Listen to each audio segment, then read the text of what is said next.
मनमनमा जनजनमा सारा भरोसा हाम्रो पार्टी नेपाली कांग्रेस।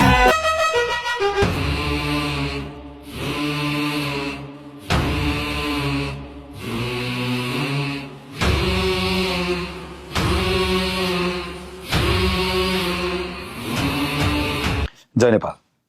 नेपाली कांग्रेसका देशभरिका साथीहरू जसले हिजोबाट आफ्नो उम्मेदवार बोकेर चुनाव चिन्ह रुख बोकेर मतदाताहरूको घर घरमा गएर हाम्रो पार्टीको बारेमा हाम्रो उम्मेदवारको बारेमा बुझाउँदै मत मागिराख्नु भएको छ, सबै साथीहरूलाई एकछिन अडिएर मेरो यो कुराहरू सुनिदिनको लागि म आग्रह गर्छु।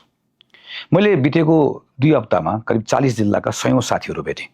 पार्टीको साथीहरू भेट्दै गर्दा मलाई एकदम खुसी लागेको छ। म मधेस जाँदैछु किनकि म देश जहाँ जहाँ तेरे पाँव पड़े वो धरती अंबर हो जाए, जाने ये कैसी माया।